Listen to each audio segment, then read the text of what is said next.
Hi, my name is Sarah Porter and I'm the CEO and founder of Inspired Minds. We're a global organisation that organise world summits and also a community platform of 200,000 people worldwide. And I'm delighted to be here with you, albeit virtually and not in person. Maybe next time I can come along and join you all in Islamabad, which would be fantastic. So I'm just going to share some slides with you very quickly. Okay, here we go. So Inspired Minds and who we are. So we are the world's largest community in artificial intelligence, and that's an interdisciplinary community which contains both corporate organizations and heads of business in corporate organizations and those responsible for AI within businesses, and then academics and professors from all of the academic institutions around the world, investors and the startup ecosystem, and also the data scientists, the technologists and the scientists themselves. So we are an interdisciplinary community now of 200,000 people in 168 countries worldwide. And we run 5 global summits. One is on artificial intelligence and the overall arching artificial intelligence ecosystem. We run one on AI in medicine and health tech, which is predominantly for our clinical audiences. And also we run one called T-30, which is our actual challenges that work on the United Nations global goals and solving some of humanity's greatest problems. And then we have a platform called the Mothership, which is an online platform for professional learning in AI. And our aim as an organisation is to accelerate progress towards the United Nations global goals, and generally to solve some of humanity's greatest problems using emerging technology. And our community includes world leaders from Gary Marcus, Professor Gary Marcus from New York University, Redia Tadibi, Grady Booch, Meredith Whitaker, Jan LeCun, Mildred Solomon, Renee Cummings, and thousands more. So please do go take a look at our profile and the power of our ecosystem, which is rather impressive. So we don't do average at Inspired Minds, and as I said, our aim is to solve some of humanity's greatest challenges using AI and artificial intelligence, but also emerging technology. In 2017, we campaigned against Donald Trump on behalf of the all-girl Afghan robotics team who were banned from traveling to the Washington, D.C. robotics competition under the Muslim travel ban. We lobbied the government, we gained national news coverage and United Nations safe passage for visas. We raised funds for the teams and their families to travel and created a GoFundMe campaign. And we had such a huge response to that campaign that we managed to raise enough funds to launch the first STEM school for girls in Kabul. And that STEM school has now been built, and we brought together heads of government and education and created an online community, and we created a movement, we believe, for women and girls in Afghanistan to be entitled to access STEM education. We've also trained over 18,000 data scientists globally via our continual professional development program, and we're focused on equality in technology and education. By 2030, artificial intelligence will add over $15 trillion to the world economy. And over 80% of companies globally say that they are planning to hire a data scientist in the next 5 years, according to MHR Analytics. And according to LinkedIn in 2017, and probably still now, it's one of the fastest growing jobs is in AI and data science. The demand for data scientists globally, particularly those with an expertise in machine learning, is growing exponentially. Simultaneously, real-world problems are also growing exponentially, as we've seen this year. And at World Summit AI this year, we heard hundreds of real-life cases where the power of artificial intelligence is really making an impact on some of the fastest growing sectors for demand, which includes medicine and healthcare. As I mentioned, there's some really great advances now being made in AI, particularly in radiology, in the early detection of diseases, and also in drug discovery.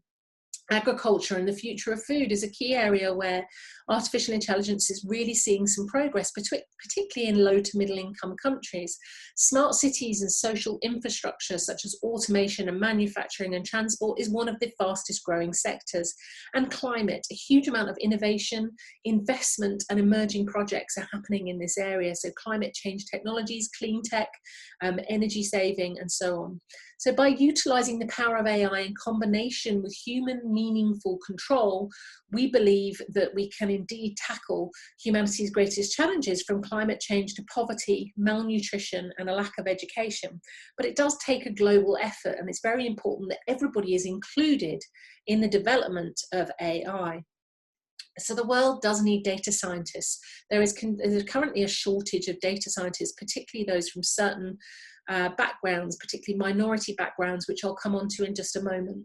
There's a recent report that's out, which is, the link is here at the bottom, which I recommend you go and have a look at. It was released in November on the work called Work of the Future by MIT. It's a great report to look at, and one of the quotes from it says, "No economic law dictates that the creation of new work must equal or exceed the elimination of old work.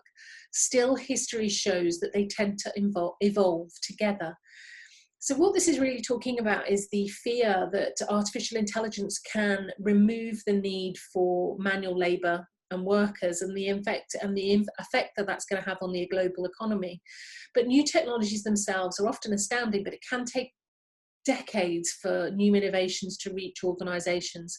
And what we're finding now is that actually widespread adoption is happening right now in AI. So it's really we're really starting to see the adoption of AI within organizations, and it's now a tipping point where the emerging roles in AI are being created at a rapid rate. And that seems to be in tandem with, as it's reducing the need for certain parts of the workforce, it is actually creating new needs for a new emerging workforce, which is positive.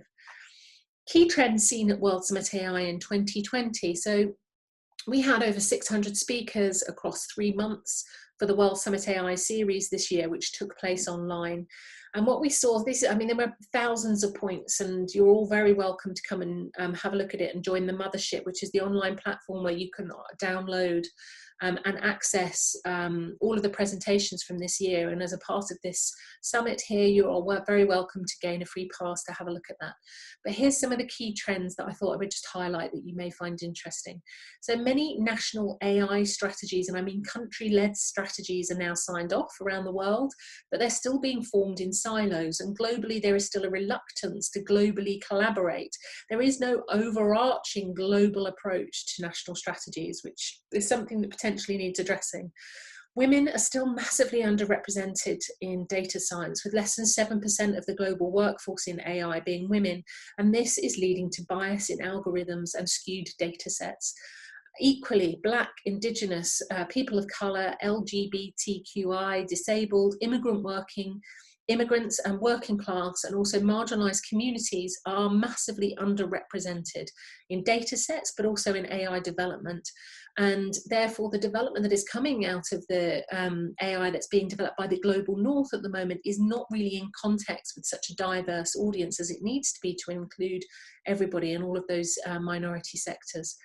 One of the points made by one of our speakers, Professor Sasha Constanza-Chock, was that we need better design processes, independent audits, and stronger regulatory oversight, which is something that she called out for this year at World Summit AI and said that it's urgently needed.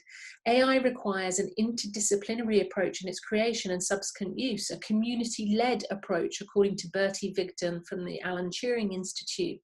And non-profits have to be actively involved in policy development, including contributing data, so that we don't end up with tools that are making decisions without all included, said Marnie Webb, the Chief Community Impact Officer from TechSoup. So I thought I would just play you, hopefully this works, the video from our event this year so that you can see what we did. I'll just share this with you now.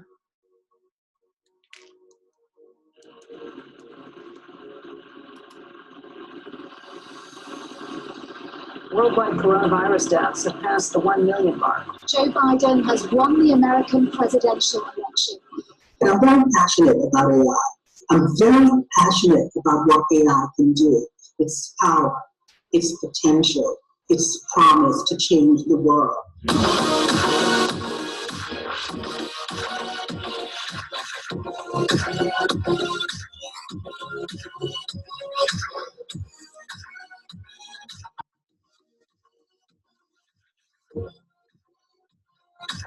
Very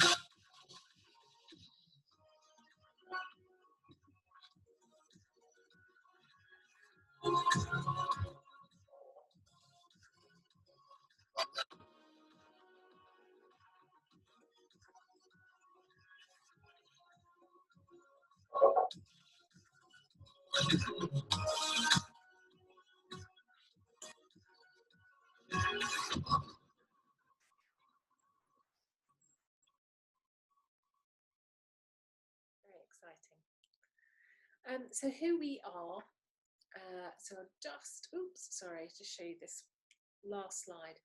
So we are serial founders, Vidya and myself, and we have been running this business now, as I mentioned, for 3 years, coming into our 4th year. It's the 5th year anniversary of World Summit AI next year, and you're all very welcome to join us at any of our events. Please just DM me on Twitter at ScholesPorter, or get involved with the organisers, and we can arrange for a way to you to get involved with the work that we're doing.